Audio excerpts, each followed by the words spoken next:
Buenas tardes. El día de hoy nos encontramos la Master Talbot Wright. Ella es enfermera educadora del Departamento de Hemato-Oncología del Hospital Nacional de Niños. Y mi nombre es Osvaldo Cubero. Yo soy enfermero clínico también del Departamento de Hemato-Oncología del Hospital Nacional de Niños en Costa Rica. Se nos invitó a comentar en esta tarde sobre el tema síndrome de burnout y su relación con los profesionales en enfermería oncológica. Es un tema que es poco tratado, pero hoy tenemos la oportunidad de poder compartir con ustedes este apasionante tema. Muy buenas tardes. Buenas tardes. Como objetivo general de la charla, tenemos describir el síndrome de burnout y su relación con los profesionales de enfermería oncológica. Específicamente, buscamos identificar el concepto de síndrome de burnout, determinar las posibles causas que pueden llevar a la aparición del síndrome y describir las posibles consecuencias de este síndrome. Y por último, establecer la manera en cómo se relaciona este síndrome con los profesionales de enfermería oncológica. ¿Por qué hablar de este tema? Bueno, sabemos que el estrés forma parte de nuestra vida cotidiana, pero en ocasiones puede llegar a considerarse una enfermedad que puede ir afectando tanto a la salud y el bienestar personal como a la satisfacción laboral y colectiva. Vemos que este síndrome no es reciente en su estudio, sino que investigadores desde los años 70 en los Estados Unidos decidieron adentrarse en el estudio de un síndrome que empezaba a gestarse en los lugares de trabajo. Así que se agrupó el concepto quemarse por el trabajo, que es un término acuñado del idioma inglés de la palabra burnout. Y lo que da es una explicación al proceso de deterioro en los cuidados y la atención profesional a los usuarios de las organizaciones de servicios sanitarios, sociales, educativas, entre otros. En esta diapositiva vemos cómo ya para el año 2000 la Organización Mundial de la Salud declaró la sobrecarga en los trabajos como un factor de riesgo laboral por su capacidad para afectar la calidad de vida, la salud mental e incluso hasta poner en riesgo la vida de los trabajadores. Si hablamos de una prevalencia, es un síndrome que ronda del 10 al 50% de su presencia en los lugares de trabajo, que puede variar de acuerdo a la profesión, la sociedad y la herramienta de evaluación que se utilice para su medición. Vemos como en el 2017 algunos investigadores como Gil, Monte, Biotti han identificado que son muchos los profesionales que potencialmente se ven afectados por este síndrome, por lo que el interés en las condiciones de trabajo del personal sanitario ha sido creciente, dado que el estrés laboral y la aparición de este síndrome tienen como consecuencia un incremento en el número de errores en la atención de la salud. En esta diapositiva queremos compartirle, por ejemplo, un estudio que se llevó a cabo por Fon y otros investigadores en 2015 y fue un estudio que se publicó en la revista científica Science Direct. Lleva por nombre Burnout en profesionales de la salud en oncología. El objetivo de este estudio era estimar los niveles de burnout en profesionales de oncología y evaluar la satisfacción y las dificultades propias de su trabajo. La población que contó para este estudio fueron 115 personas que laboraban en 13 hospitales, algunos públicos y otros privados en Barcelona, España. Con relación al porcentaje de participantes, vemos como 37.4% eran enfermeras, 31% oncólogos clínicos, 4.3% oncólogos radioterapéuticas y el 27% de la restante población eran trabajadores de áreas afines. Con relación a los resultados que se encontró en este estudio, bueno, hubo un número considerable de profesionales que mostró síntomas de agotamiento. Y dentro de las principales fuentes de insatisfacción que apuntaron fue la sobrecarga de trabajo, los problemas de la organización, problemas de comunicación y aspectos emocionales como los pacientes y colegas. el agotamiento fue más elevado entre los médicos en comparación con las enfermeras. Esto es un dato curioso porque la mayoría de los estudios que se han hecho en profesionales de la salud que atienden en el área de la oncología apunta mayormente al grupo profesional de enfermería que se ve mayormente afectado. En esta otra diapositiva también que traemos a manera de ejemplo otro estudio que se publicó en la revista europea de enfermería oncológica en el año 2017, un estudio llevado a cabo por Duarte y Pinto, y buscaba interpretar el papel de los factores psicológicos en los síntomas de fatiga por compasión y fatiga en la enfermedad de oncología. Y aquí lo rescatable de este estudio es que muestra los dos acontecimientos muy similares. El síndrome por fatiga, por compasión, que es muy similar al síndrome de burnout, pero a la vez es diferente por el tipo de persona a la que se ve afectada. La fatiga por compasión es muy similar al síndrome del cuidador, mientras que el síndrome de burnout apunta a los trabajadores. Vemos que este estudio fue dirigido por la Universidad de Coimbra, en Portugal. Fue un estudio de corte transversal y buscaba entender los dominios negativos como el burnout y la fatiga por compasión. Dentro de la población que formó parte de este estudio, fueron 221 enfermeras del área de oncología de varios hospitales públicos y privados, y a ellas se les otorgó un instrumento que era de autoinforme. Eso quiere decir que las enfermeras contestaron de manera autoadministrada las preguntas del cuestionario.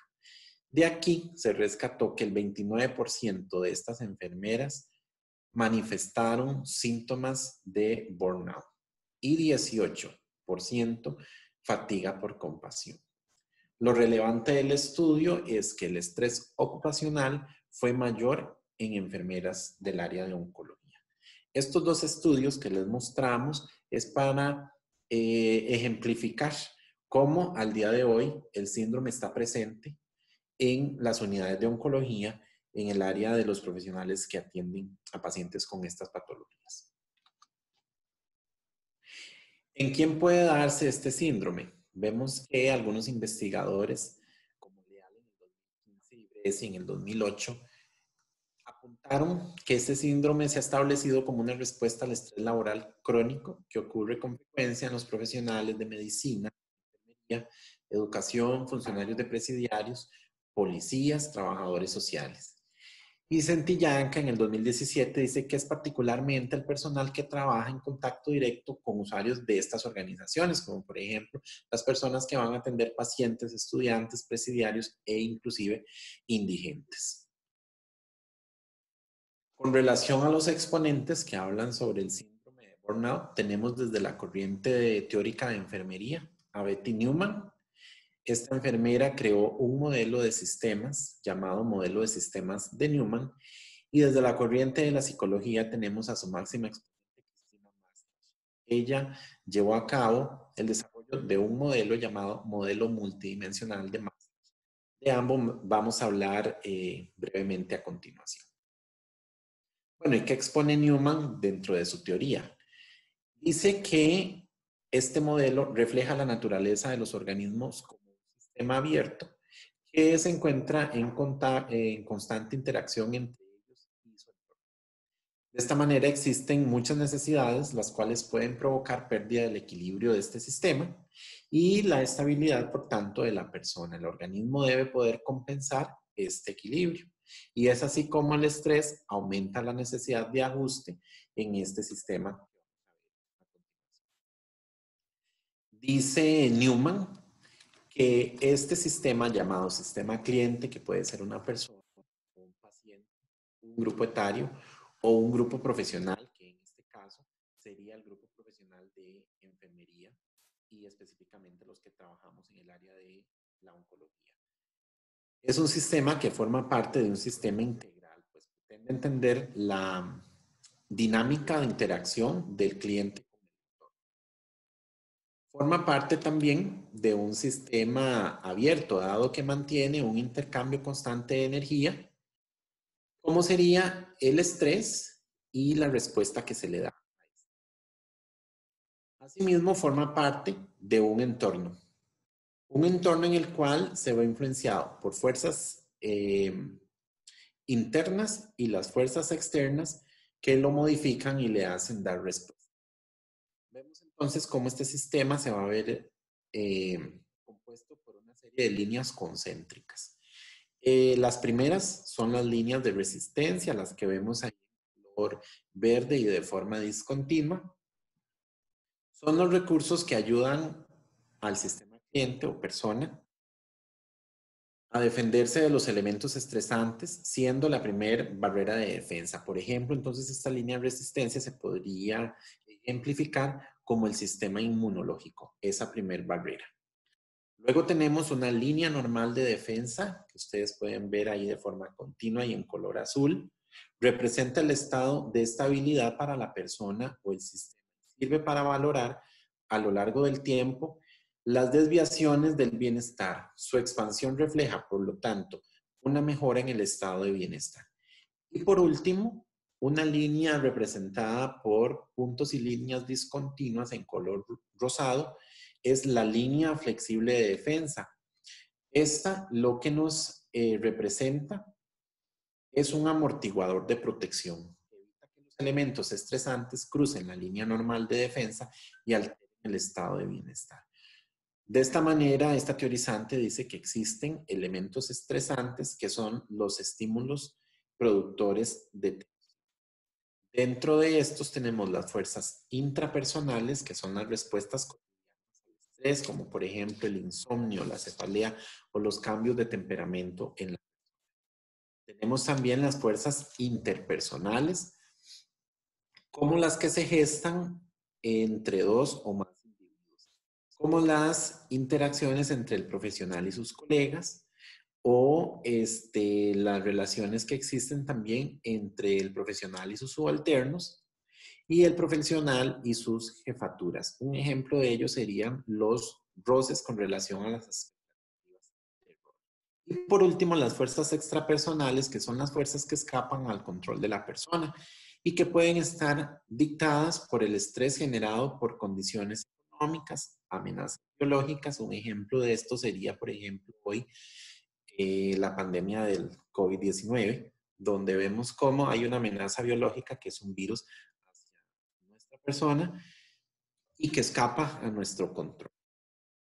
O otros elementos estresantes a raíz del contexto sociopolítico en el cual se encuentra inmerso la persona. Desde la corriente psicológica, Maslow expone que el agotamiento ha sido reconocido como un riesgo laboral para los profesionales orientadas a las personas. Las relaciones terapéuticas o de servicio que ofrecen estos profesionales hacen que requieran un nivel continuo e intenso de contacto personal y emocional con las personas a quienes. Vemos que en el 2016 Maslach y su colaborador dicen, no obstante, aunque estas relaciones pueden ser gratificantes y atractivas, también pueden ser muy estresantes. Esto lo vivimos a diario.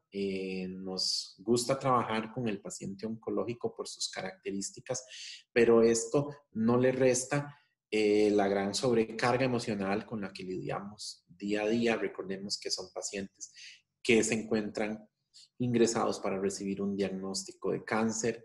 Algunos se encuentran en su segunda o tercera línea de tratamiento, otros ingresan a fase paliativa de su enfermedad y algunos ingresan a nuestros servicios en su estado de terminalidad y fallecen. Entonces, todas estas situaciones muy propias del paciente oncológico hacen una creciente carga emocional en el.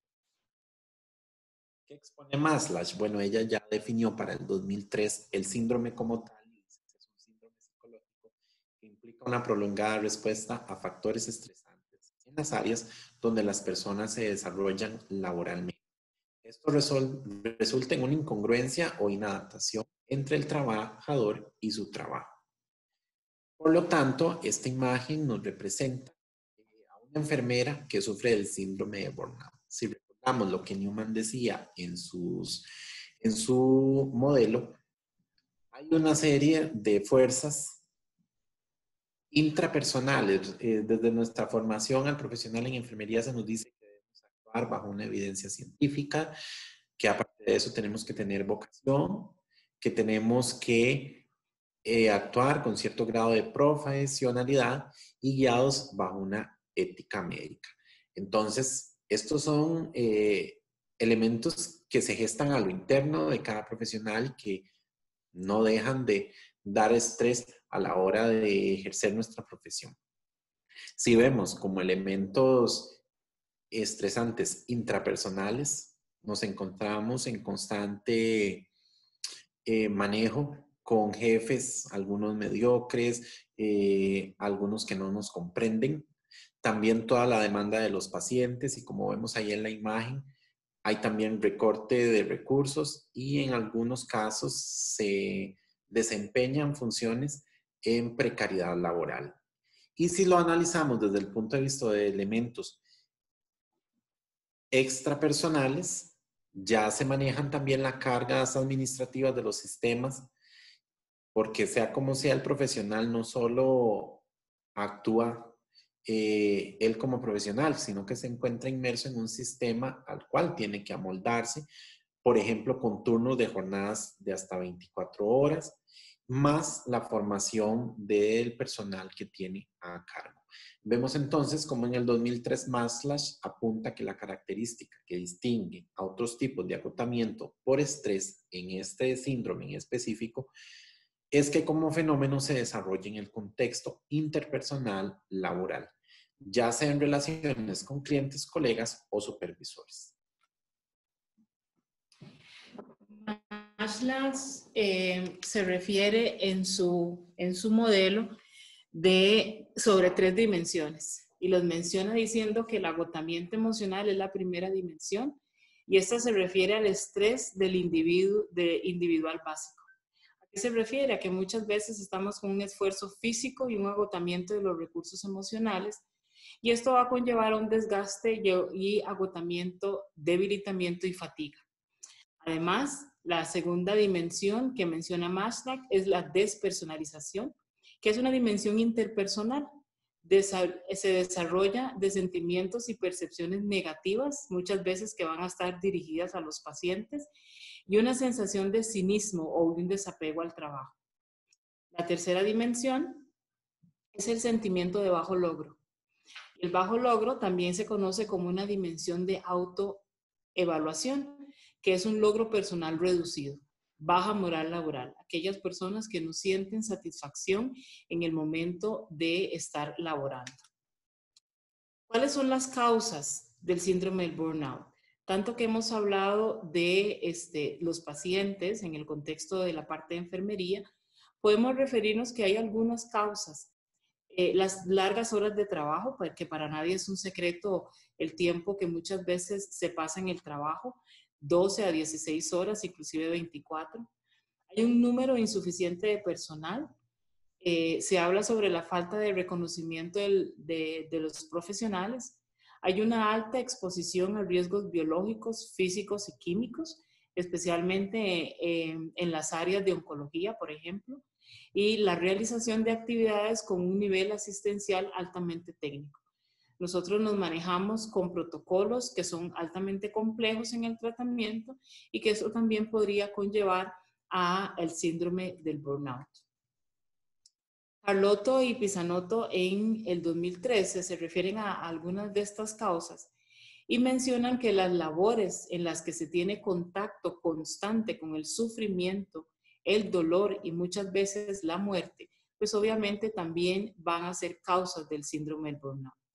Gamboa y sus colaboradores, Bresci y sus colaboradores en el 2008, en un estudio realizado, también mencionan que alguna causa del burnout podría ser, ejemplos de estos casos son aquellos profesionales que trabajan con pacientes que mueren con frecuencia, tal es el caso de las unidades de cuidados intensivos, cuidados paliativos y las unidades de oncología. Ahora bien, el síndrome del burnout en enfermería oncológica, como ya lo estamos viendo, tiene algunas características particulares que nos hacen ser propensos a padecer del síndrome. Hablamos de la naturaleza en sí del trabajo, que mencionábamos los protocolos tan complejos que muchas veces se tienen que manejar. Contacto constante con personas que están sufriendo, principalmente nosotros en las áreas de pediatría.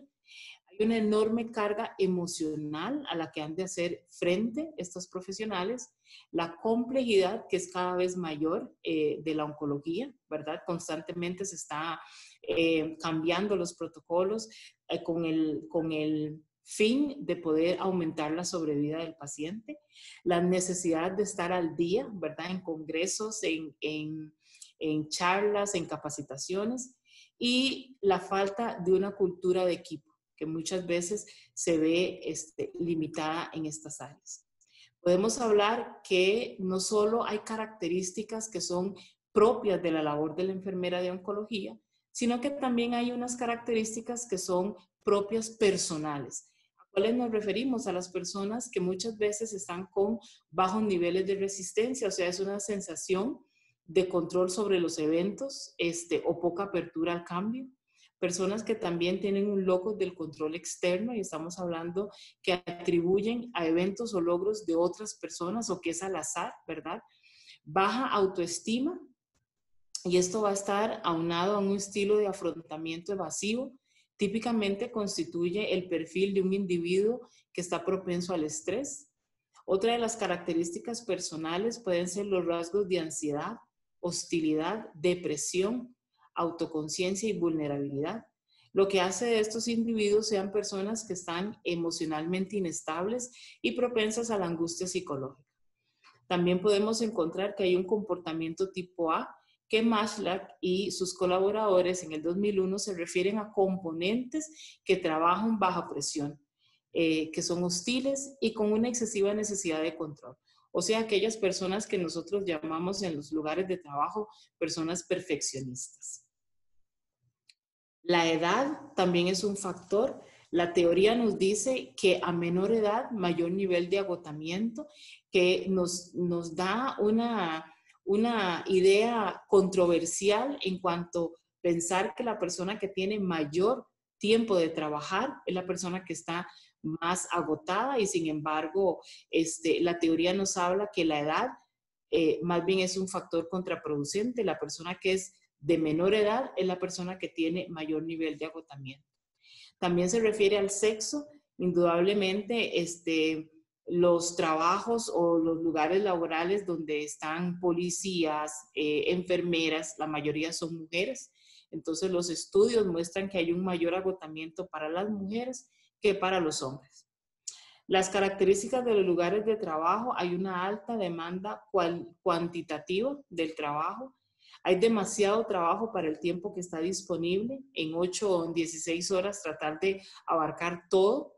Conflicto de roles y ambigüedad a veces a la hora de desempeñarlos. Demandas cualitativas, cuando encontramos que hay una severidad a la hora de los clientes.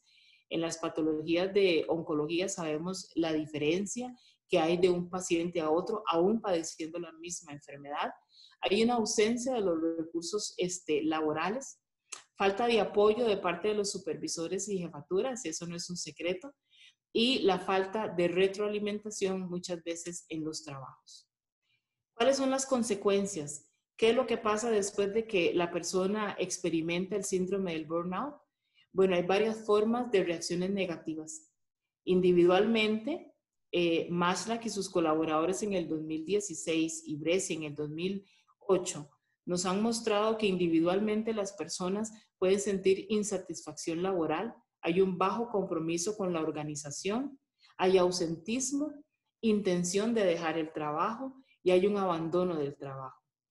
En los que permanecen en el trabajo, aquellas personas que van a continuar trabajando, pero sin embargo podemos observar menor productividad, menor calidad en el trabajo, y hay un impacto negativo en sus colegas. Cuando ya tenemos una persona negativa, encontramos que hay conflictos personales, hay una interrupción de las tareas laborales de los otros y hay un agotamiento que se convierte en algo contagioso, en un sentimiento contagioso para todos los demás. También tenemos síntomas que son somáticos, que ya nosotros los podemos detectar, y son personas que se encuentran con dolores de cabeza constantes, hay una fatiga crónica, hay trastornos gastrointestinales que también pueden ser consecuencias de este síndrome del burnout, hay una tensión muscular, encontramos hipertensión, personas que se encuentran con episodios de resfriado, trastornos del sueño, inclusive hemos tenido compañeros con abuso de sustancias y lamentablemente el suicidio. ¿Cómo vamos a abordar el síndrome del burnout? Ya sabemos qué es el síndrome, cuáles son las causas y cuáles son las consecuencias de este. ¿Cómo podemos abordarlo? Tenemos que encontrar estrategias que estén orientadas a un nivel individual, y Carlotto y Pisanoto nos explican en el 2013 que se pueden hacer realizaciones del ejercicio físico, técnicas de relajación, técnicas de respiración profunda, relajación muscular progresiva, yoga o meditación. Y estas son estrategias de manera individual. Las estrategias que pueden estar orientadas a la organización, igual Carlotto y Pisinato nos explican que la asignación de las tareas a los profesionales que sean competentes, esto podría disminuir el síndrome del burnout. Enriquecimiento de la comunicación a nivel horizontal como vertical, sea con mis iguales o con los superiores. Fomento de buenas relaciones interdisciplinarias. Fomento del trabajo en equipo. Mejorar las condiciones ambientales del trabajo. Políticas con horarios más flexibles, que muchas veces esto se puede lograr, y una mayor implicación a los trabajadores en la toma de decisiones, que las personas se sientan importantes en el trabajo. Las sugerencias de uno de los estudios de Fonte en el 2015 también nos refieren que podemos obtener una mejor relación paciente y profesional, tener más tiempo para cada paciente, capacitación en aspectos emocionales, y reducir las dificultades con los colegas haciendo reuniones de equipo de manera frecuente. Estas son las referencias que dejamos para el trabajo. Y por último decirles que la querida explotación laboral, ahí te dejo, no cuentes ya conmigo. Muchas veces esto es lo que ocurre en el trabajo y no buscamos ayuda, y sí se puede combatir el síndrome de burnout entre colegas, entre compañeros, y especialmente en esta profesión que es la enfermería oncológica pediátrica. Muchas gracias.